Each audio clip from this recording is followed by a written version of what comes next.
바닷가에 해파리 엄청 많은 데가 독이 있나요? 종류랑 쏘였을 때 어떻게 해야 하는지 알려주세요. 내공냠냠 사절용.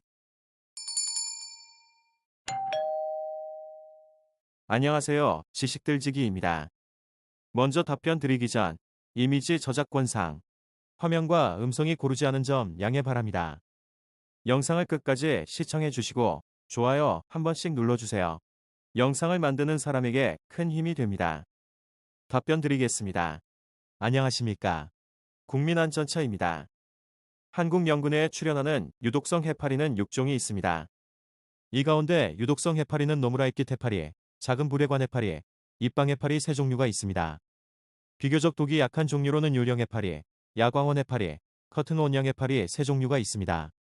1. 유독성 노무라이깃 해파리 완전하게 자라기 전에는 직경이 15에서 60cm, 무게가 0.3에서 7.5kg, 성숙하면 직경 1m, 무게 200kg이 나갑니다. 5월쯤에 우리나라 인근 해역에서 발견되며 7에서 9월 사이에 개체수가 빠르게 증가합니다. 현재까지는 중국의 동쪽 해안에서 발생하여 해류를 타고 우리나라와 일본의 해역으로 유입되는 것으로 추정됩니다. 촉수의 독은 사람의 생명을 위협할 정도로 치명적이지는 않지만 새우, 물고기 등의 수생 동식물들에게는 상당한 영향을 미칩니다. 해파리에 쏘이면 통증과 홍반을 동반한 채찍 모양의 상처가 생길 수 있습니다. 6월 말 제주에서 출현, 8월 중순에는 우리나라 전역에서 출현하며 12월 초순까지 서식합니다. 대처 방안 접촉할 경우 통증과 홍반을 동반한 채찍 모양의 상처가 생길 수 있습니다. 이럴 경우 상처 부위를 알코올로 씻고 통증 완화제로서 오일, 뜨거운 모래, 암모니아수나 독소 제거제 등을 바르고 호흡 곤란, 오한, 구역질 등의 2차 증상이 나타나는 경우에는 병원에서 치료를 받습니다. 2. 유독성 작은 불회관 해파리갓의 길이가 10cm, 높이 5cm 정도로 몸 전체가 푸른색이며 항상 바다 표면에 떠 있습니다. 물밑으로 길게는 10cm까지도 확장될 수 있는 푸른색의 촉수들이 늘어져 있습니다. 촉수가 물고기나 사람이 접촉, 물일적 자극이 가해지면 순식간에 촉수에 있던 자포가 발사되며 독소가 주입됩니다.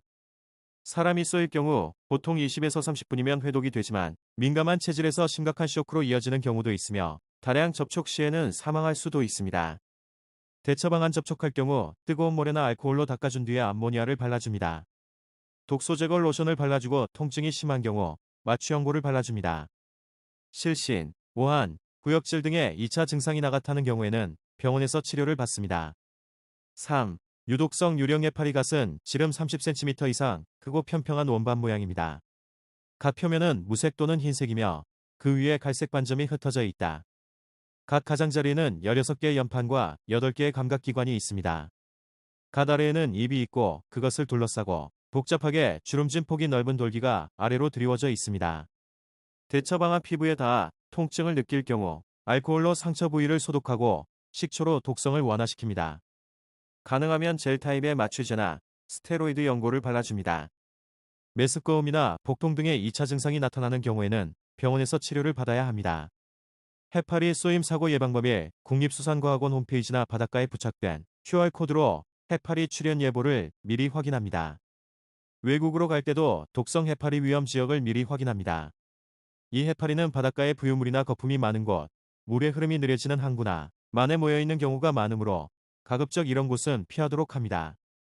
산바닷물 안에서 해파리를 발견하면 절대 만지지 말고 피합니다. 사해파리 사체에 스쳐도 독침이 박힐 수 있으니 반드시 신발을 착용하고 해변을 걷습니다.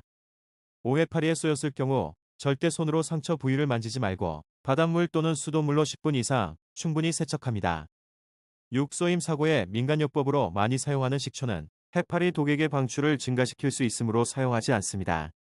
단, 맹독성 입방 해파리에 쏘인 경우에는 식초를 사용합니다. 7. 응급처치 후 드물게 부상자가 호흡곤란이나 의식불명 등 응급 상황에 처하게 되면 바로 구급차를 부르고 구조요원에게 도움을 청합니다. 많은 도움이 되었으면 합니다. 감사합니다. 지금까지 지식들지기였습니다. 다음 영상은 더욱 호기심 많은 질문들로 업데이트 될 예정입니다. 구독하시면 일상생활에서 가끔 궁금한 질문들이 함께할 것입니다. 지식과 상식 얻어가세요. 감사합니다.